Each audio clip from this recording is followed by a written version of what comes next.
ಈಗ ಅದ್ರ ತುದಿಗೆ ನೆನೆ ಹೋಗ್ತಾ ಇದ್ದೀವಿ. ಆ ದೊಣೆಯಿಂದ ಸ್ವಲ್ಪ ರೈಟ್ ಸೈಡಿಗೆ ನಾನು ನಿಂತ್ಕೊಂಡು ಹೇಳಿದ್ದು ಜಸ್ಟ್ 55 ಕಿಲೋಮೀಟರ್ ದೂರದಲ್ಲಿರೋ ಈ ಪಾಯಿಂಟ್ಗೆ ನೀವು ಬರ್ಬೋದು ಗುರು. ಆ ಮಾರಾಟ ದೊರೆ ಅದಾದಮೇಲೆ ಏನಾದ, ಇಷ್ಟಿಷ್ಟೇ ಕಲ್ಲುಗಳನ್ನ ಏನೋ ಲೈಕ್ ಈ ಥರ ಇಟ್ಟಿದ್ದಾರೆ. ಸೊ ಇಲ್ಲಿ ಜಾರಬಾರ್ದು ಅಂತ ಈ ರೀತಿ ಹಿಂಗೆ ಹಾಕಿದ್ದಾರೆ.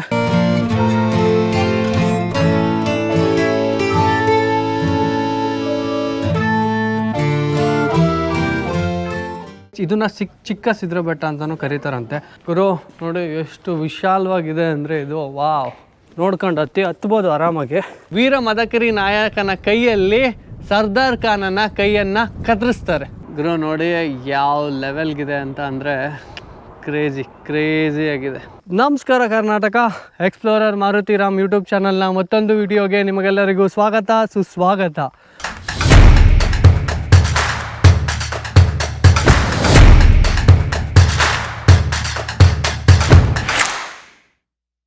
ಗುರು, ಈ ಬೆಟ್ಟಕ್ಕೆ ಶೂರಗಿರಿ ಅಂತ ಯಾಕೆ ಹೆಸರು ಬಂದಿದೆ ಅಂತ ನೀವು ಅಂದ್ಕೋಬೋದು. ನಿಜವಾಗ್ಲೂ ಇಲ್ಲಿ ಶೂರತ್ವದ ರೀತಿ ಯುದ್ಧಗಳು ನಡೆದಿದ್ದಾವೆ. ವೀರ ಮದಕರಿ ನಾಯಕ ಹಾಗೂ ಇಲ್ಲಿ ಹೈದರಾಲಿಯ ಸಾಮಂತ ರಾಜನಾಗಿದ್ದ ಸರ್ದಾರ್ ಖಾನ್ ಅವ್ರಿಗೆ ಯುದ್ಧ ಆಗುತ್ತೆ. ಆ ಯುದ್ಧದಲ್ಲಿ ಮದಕರಿ ನಾಯಕ ಅವರು ಯಾವ ರೀತಿ ಜಯ ಗಳಿಸಿದ್ರು, ಆ ಜಯನ ಯಾವ ರೀತಿ ಮಾಧವರಾವ್ಗೆ, ಪೇಶ್ವೆ ಮಾಧವರಾವ್ ಅವ್ರಿಗೆ ಒಪ್ಪಿಸಿದ್ರು, ಆ ಮರಾಠ ದೊರೆ ಅದಾದಮೇಲೆ ಏನಾದ ಅನ್ನೋ ಕಥೆಗಳನ್ನೆಲ್ಲ ಹೇಳ್ತೀನಿ. ಮುಂದೆ ವಿಡಿಯೋನ ಪೂರ್ತಿ ನೋಡಿ. ಗುರು, ಶಿವಾಜಿಯ ಮರಣ ನಂತರ ಮರಾಠರಲ್ಲಿ ತಮ್ಮ ಒಳಗಡೆ ಬಿಕ್ಕಟ್ಟು ಬರುತ್ತೆ. ಸೊ ಅವಾಗೇನಾಗುತ್ತೆ ಅಂತಂದರೆ ಈ ಪೇಶ್ವೆ ಅವರ ಆಡಳಿತಕ್ಕೆ ಮರಾಠ ಸಾಮ್ರಾಜ್ಯ ಬರುತ್ತೆ. ಹಾಗೂ ಮೂರನೇ ಪಾಣಿಪತ್ ಕದನದಲ್ಲಿ ಎಲ್ಲರೂ ಬ್ರಿಟಿಷರ ವಿರುದ್ಧ ಸೋತೋಗ್ತಾರೆ. ಮರಾಠರಂತೂ ಫುಲ್ಲು ಎಲ್ಲ ಪ್ಲೇಸಸ್ನು ಕಳ್ಕೊಂಡ್ಬಿಡ್ತಾರೆ.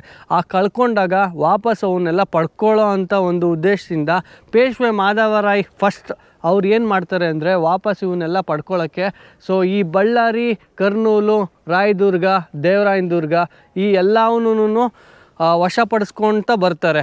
ಸೊ ಈ ವಶಪಡಿಸ್ಕೊಳ್ತಾ ಬರಬೇಕಾದ್ರೆ ನೀವು ನಿಜವಾಗ್ಲೂ ಚಂದ್ರಾಯನದುರ್ಗ ಕೂಡ ವಶಪಡಿಸ್ಕೊತಾರೆ, ಮಧುಗಿರಿ ಕೂಟ ಕೂಡ ಅವರು ವಶಪಡಿಸ್ಕೊತಾರೆ.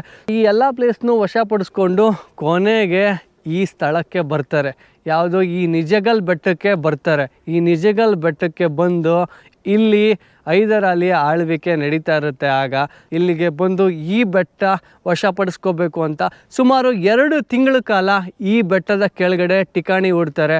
ಆದರೆ 2 ತಿಂಗಳುಗಳ ಕಾಲನೂ ಯಾವುದೇ ಒಂದು ಕಲ್ಲನ್ನ ಈ ಬೆಟ್ಟದಲ್ಲಿ, ಈ ಕೋಟೆನ ಅಲ್ಲಿ ಅಳ್ಳಾಡ್ಸೋಕ್ಕಾಗಲ್ಲ ಮರಾಠರ ಸೇನೆಗೆ. ಈಗ ಈ ಸೈಡು ಹತ್ತುತ್ತಾ ಇದ್ದೀವಿ. ಇಷ್ಟಿಷ್ಟೇ ಕಲ್ಲುಗಳನ್ನ ಏನೋ ಲೈಕ್ ಈ ಥರ ಇಟ್ಟಿದ್ದಾರೆ. ಏನೋ ಒಂದು ಪದ್ಧತಿ ಇರುತ್ತೆ. ಇದು ನಂಗೆ ನಿಜವಾಗ್ಲೂ ಗೊತ್ತಿಲ್ಲ ಏನು ಅಂತ.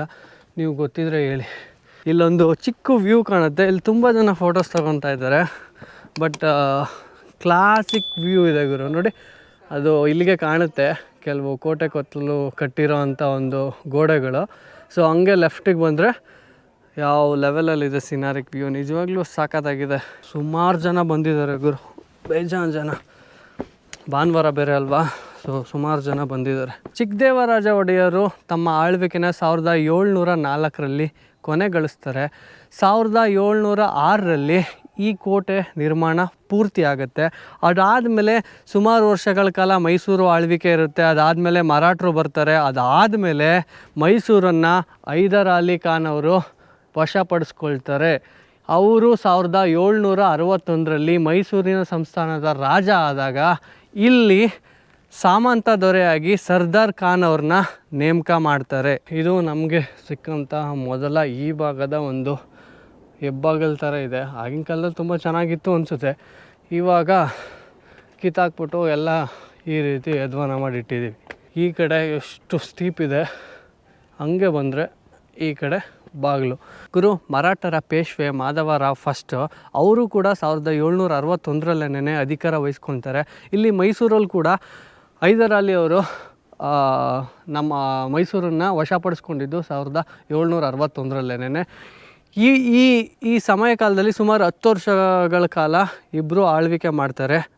ಅದು ಫಸ್ಟ್ ಎಂಟ್ರೆನ್ಸ್ ಆದರೆ ಇದು ಸೆಕೆಂಡ್ನೇ ಸ್ಟೇಜಿನ ಎಂಟ್ರೆನ್ಸ್ ಅನಿಸುತ್ತೆ. ಅಲ್ಲಿ ಮತ್ತು ಕಲ್ಲಿನ ಗೋಡೆ ಎಷ್ಟು ಸ್ಟೀಪ್ ಇರೋ ಜಾಗಕ್ಕೆ ಎಷ್ಟು ನೀಟಾಗಿ ಕಟ್ಟು ಎಷ್ಟು ಚೆನ್ನಾಗಿ ಕಟ್ಟಿದ್ದಾರೆ ನೋಡಿ.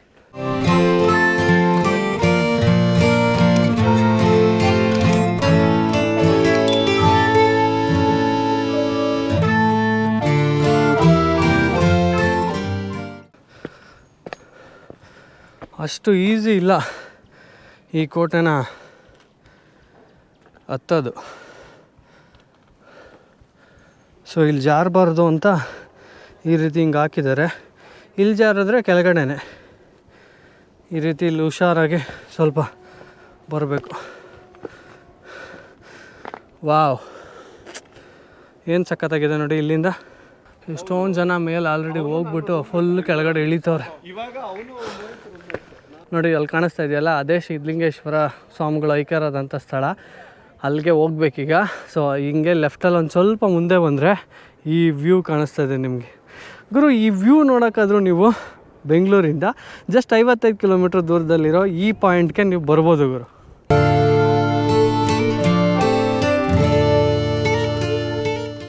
ನಿಜಗಲ್ ಸಿದ್ದರ ಬೆಟ್ಟ ದೇವಸ್ಥಾನ ಅಂತ ಇದೆ. ಇದು ಹಿಂಗೆ ನಾವು ಎಂಟ್ರಿ ಆಗಬೇಕು. ಇದನ್ನು ಚಿಕ್ಕ ಸಿದ್ದರ ಬೆಟ್ಟ ಅಂತಲೂ ಕರೀತಾರಂತೆ. ಇನ್ನೊಂದು ಸ್ವಲ್ಪ ಇದೆಲ್ಲ ಕ್ಲಿಯರ್ ಆದರೆ ತುಂಬ ಚೆನ್ನಾಗಿರುತ್ತೆ. ಈ ಕಲ್ಲು ಬಂಡೆಗಳೆಲ್ಲ ಇನ್ನೂ ಇಲ್ಲೇ ಹಂಗೆ ಇದೆ. ಸೊ ಇದೆಲ್ಲ ಸ್ವಲ್ಪ ನೀಟ್ ಆದರೆ ತುಂಬ ಚೆನ್ನಾಗಿರುತ್ತೆ ದೇವಸ್ಥಾನ. ಆದರೆ ದೇವಸ್ಥಾನ ಮಾತ್ರ ತುಂಬ ಚೆನ್ನಾಗಿದೆ ನೋಡಿ. ಒಂದು ವಿಗ್ರಹ ಮತ್ತು ಶಿವನ ಒಂದು ವಿಗ್ರಹ, ತ್ರಿಶೂಲ ನೀವು ನೋಡ್ಬೋದು. 3 ರೀತಿ ಋಷಿ ಮುನಿಗಳ ಒಂದು ವಿಗ್ರಹ ನೋಡ್ಬೋದು. ಸುಮಾರು ಜನ ಇಲ್ಲಿ ಅವರು ಪೂಜೆ ಮಾಡಿಸ್ಕೊಳ್ಳೋಕ್ಕೆ ಅಂತೆಲ್ಲ ಬಂದಿದ್ದಾರೆ.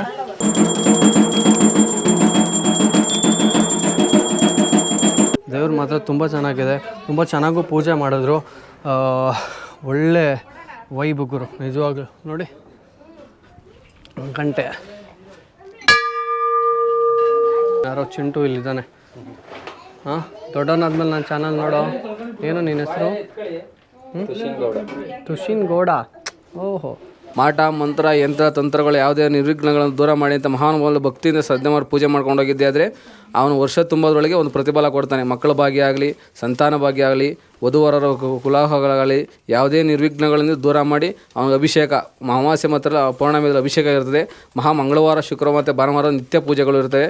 ಆ ಮಹಾನುಭಾವ ಸ್ಮರಣೆ ಮಾಡಿಕೊಂಡು ನಾವು ಕೇಳಿದಂಥ ಕಾರ್ಯಗಳನ್ನು ನಿರ್ವಿಘ್ನವಾಗಿ ನಡೆಸ್ಕೊಂಡು ಕೊಟ್ಟಿದ್ದೆ ಆದರೆ ನಾವು ಬಂದು ನಿಮ್ಮ ಪೂಜೆ ಮಾಡ್ಕೊಂಡು ಹೋಗ್ತೀವಿ ಅಂತ ಕೇಳಿದ್ದೆ ಆದರೆ ಸಕಲ ಇಷ್ಟಾರ್ಥಗಳು ಇರಿಸಿ ಎಲ್ಲರಿಗೂ ಕೃಪೆ ಕೊಟ್ಟು ಕಾಪಾಡ್ತಾನೆ. ಈ ದೇವಸ್ಥಾನದಿಂದ ಹಿಂಗೆ ಲೆಫ್ಟ್ಗೆ ಹೋದರೆ ನೋಡಿ, ಹಿಂಗೆ ಲೆಫ್ಟ್ಗೆ ಹೋದರೆ ಸ್ವಲ್ಪ ಇಲ್ಲಿ ಹಿಂಗೆ ದಾಟ್ಕೊಂಡು ಹಿಂಗೆ ಹೋಗಬೇಕು. ಹಿಂಗೆ ಹೋದರೆ ಈ ಸೈಡು ದರ್ಗಾ ಬರುತ್ತೆ. ಇಲ್ಲೆಲ್ಲ ಯಾವ ಥರ ಒಂಥರ ಕಸ ಮಾಡಿಟ್ಟವ್ರೆ. ನಿಜವಾಗ್ಲೂ ನೋಡೋಕ್ಕೆ ಬೇಜಾರಾಗುತ್ತೆ. ಎಲ್ಲ ಫುಲ್ಲು ಎಲ್ಲ ಇಲ್ಲೇ ಬಿಸಾಕಿ ಎಲ್ಲ ಇಲ್ಲಿ ಇಟ್ಟಿದ್ದಾರೆ. ಸೊ ಇನ್ನೊಂದು ಸ್ವಲ್ಪ ಇಲ್ಲಿ ಒಳಗಡೆ ಕೂರ್ಕೊಂಡು ಹೋದರೆ, ಬೇರೆ ದೇಶದಲ್ಲಿ ಏನಾದರೂ ಈ ರೀತಿ ಇದ್ದಿದ್ದರೆ, ಒಂದು ಬೆಟ್ಟ ಮೇಲ್ಗಡೆ ಈ ರೀತಿ ಒಂದು ಇದ್ದಿದ್ದರೆ, ದೊಡ್ಡ ಗುಹೆ, ಇದನ್ನು ದೊಡ್ಡ ಪಬ್ಲಿಷ್ ಮಾಡಿಬಿಟ್ಟು ಎಲ್ಲ ಅಡ್ವರ್ಟೈಸ್ಮೆಂಟ್ ಮಾಡಿಬಿಟ್ಟು ಈ ರೀತಿ ಇದೆ ಅಂತ ಹೇಳ್ಬಿಟ್ಟು ಇದಕ್ಕೆ 50 ರೂಪಾಯಿ ಎಂಟ್ರಿ ಟಿಕೆಟ್ ಇಟ್ಬಿಟ್ಟು ಒಳ್ಳೆ ಫೇಮಸ್ ಮಾಡಿರೋರು. ಆದರೆ ನಮ್ಮ ಜನಗಳು ನೋಡ್ಬೋದು ನೀವು, ಕಸ ಕಸ ಕಸ, ಎಲ್ಲಿ ನೋಡಿದ್ರು ಕಸ, ತುಂಬ ಕಸ. ಎಷ್ಟು ಕಸ ಅಂದರೆ ಹಾಸ್ಕೊಳೋ ಅಷ್ಟು ಕಸ. ಇಲ್ಲಿ ಪ್ಲಾಸ್ಟಿಕ್ ಎಲ್ಲ ಅಲ್ಲೇ ಬಿಸಾಕ್ತೀವಿ, ಎಲ್ಲನೂ ಇಲ್ಲೇ ಬಿಸಾಕಿದ್ದೀವಿ. ಗುರು, ಏನು ಯಾವಾಗ ಬುದ್ಧಿ ಬರುತ್ತೋ ಈ ರೀತಿ ಎಲ್ಲ ಪ್ಲೇಸಸ್ನ ನಾವೆಷ್ಟು ಹುಷಾರಾಗಿ ನೋಡ್ಕೋಬೇಕು ಅಂದರೆ ಅಷ್ಟು ಹುಷಾರಾಗಿ ನೋಡ್ಕೋಬೇಕು. ನೋಡಿ, ಬಂಡೆಗಳ ಮೇಲ್ಗಡೆ ಯಾವ ರೀತಿ ಇದೆ ಅಂತ ನಿಮ್ಗೆ ತೋರಿಸ್ತೀನಿ ನೋಡಿ. ಎಷ್ಟೆಷ್ಟು ಒಂದೊಂದು ಬಂಡೆ ಮೇಲ್ಗಡೆ ಒಂದೊಂದು ಬಂಡೆ ಮೇಲ್ಗಡೆ ಬಂಡೆ ಕೂತ್ಕೊಂಡು ಯಾವ ರೀತಿ ಆಗಿದೆ. ಎಲ್ಲಿ ನೋಡಿದ್ರೂ ಕಸ. ಬೇಜಾರಾಗ್ತಾಯಿದೆ ಗುರು ಅದನ್ನು ನೋಡಿ. ಆದರೆ ಈ ಪ್ಲೇಸ್ ಮಾತ್ರ ತುಂಬ ಚೆನ್ನಾಗಿದೆ. ನೀವು ನೋಡ್ಬೋದು, ಆ ಕಡೆಗೆ ದೇವಸ್ಥಾನ ಇದೆ. ಇಲ್ಲಿ ನಾನ್ ವೆಜ್ ಎಲ್ಲ ಮಾಡ್ತಾರಂತೆ. ನಾನ್ ವೆಜ್ ಎಲ್ಲ ಇದು ಖಾರ ಮಾಡೋ ಅಂಥ ರಸಸಿದ್ದರ ಬೆಟ್ಟ. ಈ ಕಡೆಗೆ ಬಂದರೆ ಈ ಕಡೆ ದರ್ಗಾ ಇದೆ. ಇದು ಸೈಯದ್ ಬಾದ್ಶಾ ದರ್ಗಾ ಮತ್ತು ಶಾ ಕರೀಮ್ ದರ್ಗಾ ಅಂತ ಹೇಳ್ಬಿಟ್ಟು. ಸೊ ಇದು ಮುಸ್ಲಿಮ್ ಅವರ ಒಂದು ಡಿವೋಟಿ ಪ್ಲೇಸ್ ಅಂತ ಅವರು ಇಲ್ಲಿ ಕನ್ಸಿಡರ್ ಮಾಡ್ತಾರೆ. ಸೊ ನೋಡ್ಬೋದು, ಇದು ಒಂದು ಬೇಜಾರಿನ ಸಂಗತಿ. ಇಲ್ಲಿಲ್ಲೇ ಹಾಕ್ಕೊಂಡಿರೋದು, ಅಲ್ಲೂ ಅಷ್ಟೇ ಫುಲ್ ಕಸ. ಸೊ ನೀವು ಹಂಗಿಂದ ನಡ್ಕೊಂಬಂದರೆ ಸೊ ಈ ರೀತಿ ಬಂದು ಹಿಂಗೆ ಹತ್ತಬೇಕು. ಸೊ ನೋಡಿ, ನಾವು ಆ ರೀತಿ ಹಂಗೆ ಹೋಗಿ ಸೊ ಈ ಆ ರೀತಿನೂ ಹೋಗ್ಬೋದು ದರ್ಗಾಗೆ. ಸೊ ಈ ರೀತಿನೂ ಬರ್ಬೋದು. ಇಲ್ಲೊಂದು ಸ್ವಲ್ಪ ಮುಂದೆ ಹೋದರೆ ಇಲ್ಲೊಂದು ದೊಣೆ ಇದೆ. ಸೊ ಇದು ರಸಸಿದ್ಧರ ದೊಣೆ ಅಂತಲೂ ಕರೀತಾರೆ. ಬ್ಯಾಗ್ ಹಾಕ್ಕೊಂಡು ಗೋಪುರ ಇಟ್ಕೊಂಡು ಹತ್ತೋದು ಇದ್ದಿದ್ದು ಕಷ್ಟ. ಇಲ್ಲೊಂದು ಸ್ವಲ್ಪ ತುಂಬ ಸ್ಟೀಪ್ ಇದೆ. ನೀವೇನಾದರೂ ಹತ್ತಬೇಕಾದ್ರೆ ಹುಷಾರು. ಸ್ಲಿಪ್ಪರ್ ಹಾಕಿದ್ರೆ ಜಾರೋ ಚಾನ್ಸಸ್ ಜಾಸ್ತಿ ಇದೆ. ನೋಡ್ಕೊಂಡು ಹತ್ಬೋದು ಆರಾಮಾಗಿ. ಈ ಇದರಿಂದ ಅಲ್ಲಿಂದ ಈಗ ಹತ್ಕೊಂಡು ಮೇಲ್ಗಡೆ ಬಂದ್ವಿ. ಸೊ ಮೇಲ್ಗಡೆ ಬಂದರೆ ಈ ರೀತಿ ವ್ಯೂ ಕಾಣುತ್ತೆ ನೋಡಿ. ಎಷ್ಟೊಂದು ಜನ ಫುಲ್ ಬಂದಿದ್ದಾರೆ. ಇಲ್ಲಿ ಕೋತಿಗಳೆಲ್ಲ ಫುಲ್ಲು ಇದು ಮಾಡ್ತಿದ್ದಾರೆ. ಆದರೆ ಇಲ್ಲಿ ಮಾತ್ರ ಹುಷಾರಾಗಿರಬೇಕು. ಚೂರು ಆ ಕಡೆ ಹೋದ್ರು ಒಂದು ಕಂಬಿ ಏನಾದರೂ ಹಾಕಿದರೆ ತುಂಬ ಚೆನ್ನಾಗಿರೋದು. ಎಷ್ಟು ದೊಡ್ಡದಿದ್ದಾವೆ, ನಾನು ಉದ್ದ ಇದ್ದಾವೆ, ನನ್ನ ಅರ್ಧ ಬಾಡಿ ಹಾಕ್ಬೇಕು ಇದಕ್ಕೆ. ಅಷ್ಟಷ್ಟು ಸುಮಾರು ಒಂದು 10 ಅಡಿ ಇದ್ದಾವೆ ನೋಡ್ಬೋದು ನೀವು. ಸೊ ಇದು ಎಡ್ಜಲ್ಲಿ ಕಟ್ಟಿರೋಂಥ ಕೋಟೆ. ನಿಮ್ಗೆ ಅಲ್ಲಿ ಕಾಣಿಸ್ತಾ ಇರ್ಬೋದು ನೋಡಿ, ಅಲ್ಲಿ ಕಾಣಿಸ್ತಾ ಇರೋದೆ ಬೆಂಗಳೂರು ಪುಣೆ ಹೈವೇ, ಬೆಂಗಳೂರು ತುಮಕೂರು ಹೈವೇ. ಅದು ಈ ಕಡೆಯಿಂದ ಒಂದು ರೈಲು ಹೋಗ್ತಾ ಇದೆ, ಆ ಕಡೆಯಿಂದ ಒಂದು ರೈಲು.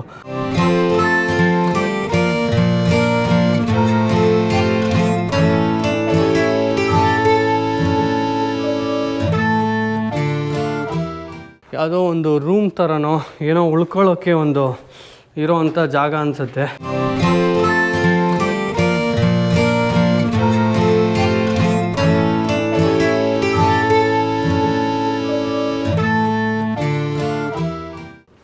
ಸೊ ಅಥವಾ ಒಂದು ರೂಮೋ ಏನೋ ಅನಿಸುತ್ತೆ ಇದು ನೋಡಿ. ಒಳಗಡೆ ಎಷ್ಟಪ್ಪ ಕಲ್ಲು ಕಟ್ಟಿ ಎಷ್ಟು ಚೆನ್ನಾಗಿ ಮಾಡಿದ್ದಾರೆ. ಸೊ ಈ ರೀತಿ ಬೆಟ್ಟದ ಮೇಲ್ಗಡೆ ಏನಾದರೂ ಇದ್ದರೆ, ಸೊ ನೋಡಿ ಈ ರೀತಿ ಇದನ್ನು ಊಟ ಮಾಡೋಕ್ಕೆ ಬಳಸ್ತಾಯಿದ್ರು ಅಂತಲೂ ಹೇಳ್ತಾರೆ. ಒಳಗಡೆ ಹೋಗ್ಬೋದು ನೋಡಿ, ಹಿಂಗೆಲ್ಲ ಹೋಗ್ಬೋದು ಆರಾಮಾಗಿ. ಇಲ್ಲಿ ಒಂಥರ ಒಳಗಡೆ ಎಷ್ಟೊಂದು ಜಾಗ ಇದೆ ನೋಡಿ. ವಾವ್, ನೋಡಿ ಇಲ್ಲಿವರೆಗೂ ಕೋಟೆನ ಕಟ್ಕೊಂಡಿದ್ದಾರೆ. ಸೊ ಈ ರೀತಿ ಹಿಂಗತ್ತೆ ಯಾರೂ ಬರೋಕ್ಕಾಗಲ್ಲ ಅಂತ. ಇಲ್ಲೂ ಕಲ್ಲುಗಳು ಇದ್ವು ಅಂತ ಅನಿಸುತ್ತೆ. ಸೊ ಈ ಲೈನಲ್ಲಿ ಗೋಡೆ ಕಟ್ಟಿದ್ದಾರೆ ಅನಿಸುತ್ತೆ. ಸೊ ಇವಾಗೇನು ಅಷ್ಟು ಇಲ್ಲ ನೋಡಿ, ಹಂಗೆ ಗೋಡೆ ಕಟ್ಟಿದ್ದಾರೆ. ಅಲ್ಲಿ ಕಾಣಿಸ್ತಿದೆ ನೋಡಿ, ಅದೇ ಶಿವಗಂಗೆ ಬೆಟ್ಟ. ಸೊ ಇವಾಗ ಇದ್ರು ಇಲ್ಲಿನ ಹಿಸ್ಟ್ರಿ ಹೇಳೋ ಅಂಥ ಸಮಯ. ಹೇಳ್ತೀನಿ ಬನ್ನಿ. ಮರಾಠರು ಯಾವುದೇ ಕಾರಣಕ್ಕೂ ಎಷ್ಟೇ ಪ್ರಯತ್ನ ಮಾಡಿದ್ರು, ಎಷ್ಟೇ ಪಿರಂಗಿಗಳು ಹರಿಸಿದ್ರು ಈ ಕೋಟೆನ ಕ್ಯಾಪ್ಚರ್ ಮಾಡೋಕ್ಕೆ ಆಗಲಿಲ್ಲ. ಸುಮಾರು 2 ತಿಂಗಳ ಕಾಲ ಇಲ್ಲೇ ಬಿಡಾರ ಬೀಳ್ತಾರೆ. ಇಲ್ಲಿ ಮೇಲ್ಗಡೆ ಯಾವುದಕ್ಕೂ ಬರ ಇರಲಿಲ್ಲ. ಸುಮಾರು 2 ವರ್ಷಗಳ ಕಾಲ ಆರಾಮಾಗಿ ಜೀವನ ಮಾಡ್ಬೋದಂತ ಒಂದು ಸಂಪತ್ತು ಈ ಬೆಟ್ಟದಲ್ಲಿತ್ತು. ಸರ್ದಾರ್ ಖಾನು ಅದಕ್ಕೋಸ್ಕರ ಯಾವುದೇ ರೀತಿ ಎದುರುಕೊಳ್ದಿದ್ದಂಗೆ ಈ ಕೋಟೆನ ತನ್ನ ಸುಬರ್ದಿನಲ್ಲಿ ರಕ್ಷಿಸೋ ಕೆಲಸನ ಮಾಡ್ತಾ ಇದ್ದ. ಈ ವಿಚಾರಕ್ಕೆ ಮಾಧವರಾವ್ಗೆ ತುಂಬ ತಲೆ ಕೆಡಿಸ್ಕೊತಾನೆ. ಏನು ಮಾಡಿದ್ರು ಇದೊಂದು ಕ್ಯಾಪ್ಚರ್ ಮಾಡಿದ್ರೆ ಸೊ ನಾವು ಆರಾಮಾಗಿ ಶ್ರೀರಂಗಪಟ್ಟಣನ ಮತ್ತು ಮೈಸೂರನ್ನು ಕ್ಯಾಪ್ಚರ್ ಮಾಡ್ಬೋದು. ಇದು ಯಾಕಂದರೆ ಗಡಿ ಠಾಣ. ಸೊ ಈ ಠಾಣನ ಗೆದ್ಕೊಂಡ್ರೆ ಆಲ್ಮೋಸ್ಟ್ ಶ್ರೀರಂಗಪಟ್ಟಣನ ಗೆದ್ದಂಗೆ ಅಂತ ಒಂದು ಪ್ರತೀತಿ. ಮರಾಠರ ಪೇಶ್ವೆ ಮಾಧವರಾಯ್ ಫಸ್ಟು ಈ ಕೋಟೆನ ಕ್ಯಾಪ್ಚರ್ ಮಾಡೋಕ್ಕೆ ಸಹಾಯ ತಗೊಂಡಿದ್ದು ಬೇರೆ ಯಾರನ್ನೂ ಅಲ್ಲ, ನಮ್ಮ ಪ್ರೀತಿಯ ಹೆಮ್ಮೆಯ ಕರ್ನಾಟಕದ ಚಿತ್ರದುರ್ಗದ ದೊರೆಗಳಾದ ಶ್ರೀ ಮದಕರಿ ವೀರ ಮದಕರಿ ನಾಯಕ ಅವರ ಸಹಾಯವನ್ನು ಕೋರ್ತಾರೆ. ಕಾರಣ ಇಷ್ಟೇ, ಈ ಭಾಗ ಏನಿದೆ ಈ ಭಾಗದಲ್ಲಿ ಫುಲ್ಲೂ ಅತ್ಯಾಚಾರ, ಅನಾಚಾರಗಳು, ಸುಲಿಗೆಗಳು ತುಂಬ ಆಗ್ತಾ ಇರುತ್ತೆ. ಇಲ್ಲಿ ಏನು ಅಂತಂದರೆ ಮರಾಠರು ಇದನ್ನೆಲ್ಲ ಮಾಡ್ತಾ ಇದ್ದಾರೆ ಅಂತ ಈ ಹೈದರ್ ಅಲಿ ಸೈನ್ಯ ಬಿಂಬಿಸ್ತಾ ಇರುತ್ತೆ. ಸೊ ಆದರೆ ಆ್ಯಕ್ಚುಲಾಗಿ ಈ ಹೈದರ್ ಅಲಿ ಸೈನ್ಯ ಈ ಸುತ್ತಮುತ್ತ ಈ ಕೆಲಸನ ಮಾಡ್ತಾ ಇರುತ್ತೆ. ಆದರೆ ಇದು ಚಿತ್ರದುರ್ಗ ದೊರೆಗಳಿಗೆ ಗೊತ್ತಾಗುತ್ತೆ. ಈ 150 ಕಿಲೋಮೀಟರ್ ರೇಡಿಯಸಲ್ಲಿ ಈ ರೀತಿ ಕೆಲಸಗಳೆಲ್ಲ ನಡೀತಾ ಇದ್ದಾವೆ ಅಂತ ಗೊತ್ತಾದಾಗ ಆ ಕಾರಣಕ್ಕೆ ವೀರ ಮದಕರಿ ನಾಯಕ ಅವರು ಮಾಧವರಾವ್ ಜೊತೆಗೆ ಕೈ ಜೋಡಿಸ್ತಾರೆ. ಅದು ಯಾವ ರೀತಿ ಯುದ್ಧ ಮಾಡಿ ಇದನ್ನು ಕ್ಯಾಪ್ಚರ್ ಮಾಡ್ಕೊತಾರೆ ಅಂತ ನಾನು ಮುಂದೆ ಹೇಳ್ತೀನಿ ಬನ್ನಿ. ಗುರು ನೋಡಿ ಎಷ್ಟು ವಿಶಾಲವಾಗಿದೆ ಅಂದರೆ ಇದು. ವಾವ್, ಸೂಪರಾಗಿದೆ ನಿಜವಾಗ್ಲೂ. ಮೇಲ್ಗಡೆ ಬಂದರೆ ಈ ಒಳಗಡೆ ಬರೋದನ್ನ ನೀವು ಯಾವುದೇ ಕಾರಣಕ್ಕೂ ಮಿಸ್ ಮಾಡಬೇಡ್ರಿ. ನೋಡಿ ಎಷ್ಟು ದೊಡ್ಡ ದೊಡ್ಡ ಬಂಡೆಕಲ್ಲು, ಎಷ್ಟು ಚೆನ್ನಾಗಿ ಆರಾಮಾಗಿ ಎಲ್ಲರೂ ಬಂದು ಫುಲ್ ರಿಲ್ಯಾಕ್ಸ್ ಮಾಡ್ತವ್ರೆ. ಬನ್ನಿ ಹಂಗೆ ಈ ಕಡೆಗೆ ನೋಡ್ಬೋದು ಯಾವ ಲೆವೆಲಲ್ಲಿದೆ ಗುರು ಇದು. ವಾವ್, ಹುಷಾರು. ಬಂದರೆ ನೀವೇನಾದರೂ ಇಲ್ಲೊಂಥರ ಕಂದಕ ಥರ ಇದೆ, ಬಿದ್ದರೆ ಮಂಜುಮಲ್ ಬಾಯ್ಸ್ ನೋಡಿದ್ದೀರಲ್ಲ, ಎತ್ತಕ್ಕೆ ಒಂದು 10 ಜನ 12 ಜನ ಬರಬೇಕು. ಗೌರ್ಮೆಂಟು ಬರಬೇಕು, ಹುಷಾರಾಗಿರಿ ಅಷ್ಟೇ. ಸ್ವಲ್ಪ ಉದ್ದಕ್ಕೆ ಇದೆ, ತಗ್ಲಾಕೊಂಡ್ರೆ ಅಷ್ಟೇ. ಸೊ ಇಲ್ಲಿಂದ ಸ್ವಲ್ಪ ಎಗ್ರಿ ಹಿಂಗೆ ಮುಂದಕ್ಕೆ ಬರಬೇಕು. ಇಲ್ಲಿ ನಿಂತ್ಕೊಂಡ್ರೆ ಯಾವ ಲೆವೆಲಲ್ಲಿದೆ ಅಂದರೆ ವಾ ವಾ ವಾ ವಾ ವಾ ವಾ ವಾ.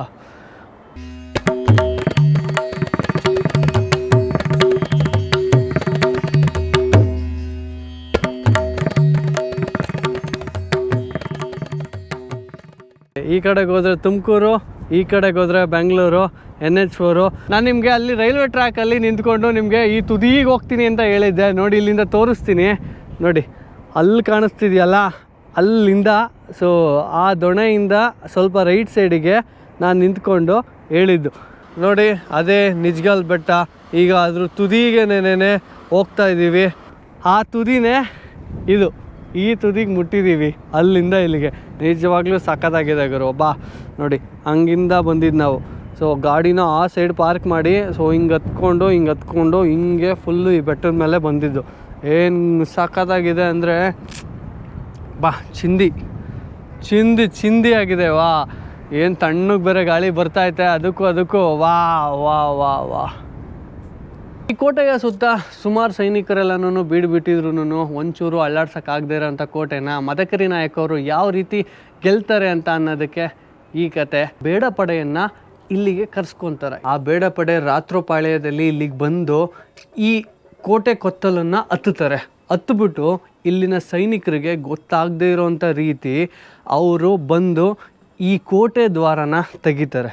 ಸುಮಾರು 2 ತಿಂಗಳುಗಳ ಕಾಲನೂ ಈ ಕೋಟೆನ ಕ್ಯಾಪ್ಚರ್ ಮಾಡೋಕ್ಕಾಗದೇ ಇರೋ ಟೈಮಲ್ಲಿ ಈ ಮದಕರಿ ನಾಯಕ್ ಅವರ ಬೇಡ ಪಡೆ ಒಂದೇ ಒಂದು ವಾರದಲ್ಲಿ ಈ ಕೋಟೆ ದ್ವಾರನ ತೆಗಿತಾರೆ.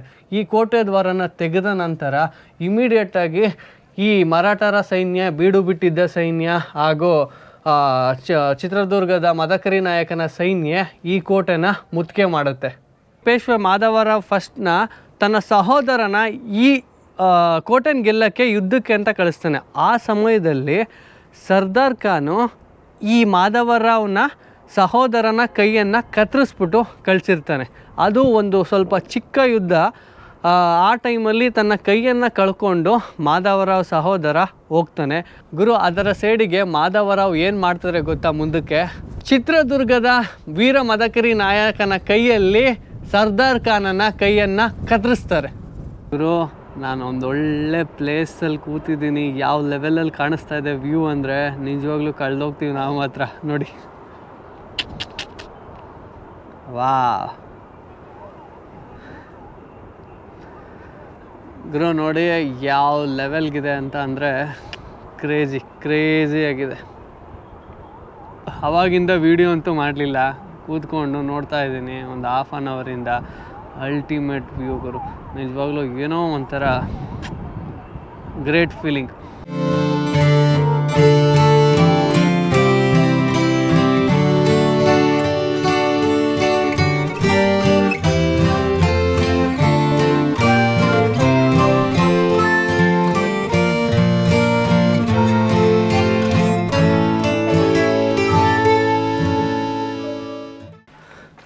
ಬನ್ನಿ, ಇಲ್ಲಿ ಆಗಿನ ಕಾಲದ ರಾಜನ ಮನೆನ ನಾನು ನಿಮಗೆ ತೋರಿಸ್ತೀನಿ ಬನ್ನಿ.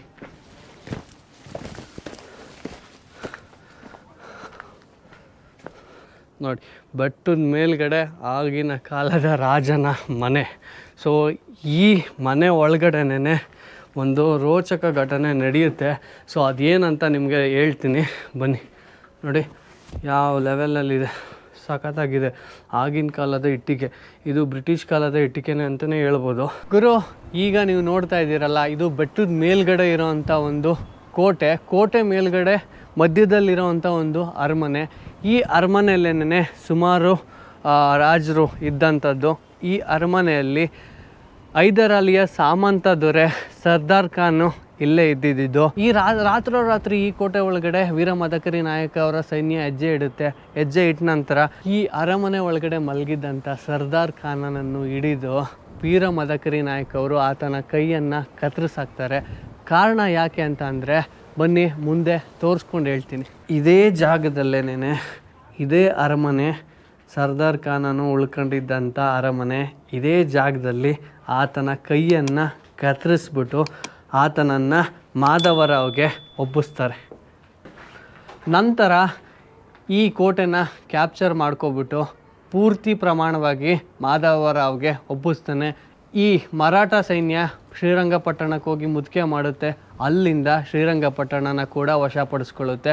1770-71 ಆಸುಪಾಸಿನಲ್ಲಿ ಈ ಕೋಟೆನ ಪೂರ್ತಿ ಪ್ರಮಾಣದಲ್ಲಿ ಮರಾಠರು ವಶಪಡಿಸಿಕೊಂಡ ನಂತರ ಮಾಧವರಾವು ಈ ಯುದ್ಧದ ನಂತರ ಕ್ಷಯ ರೋಗಕ್ಕೆ ತುತ್ತಾಗಿ ಮರಣ ಹೊಂದುತ್ತಾರೆ. ಗುರು, ಅಲ್ಲಿಗೆ ಪೂರ್ತಿ ಪ್ರಮಾಣದಲ್ಲಿ ಮರಾಠರ ಸೈನ್ಯ ಚಲ್ಲಾಪಿಲ್ಲಿ ಆಗೋಗುತ್ತೆ.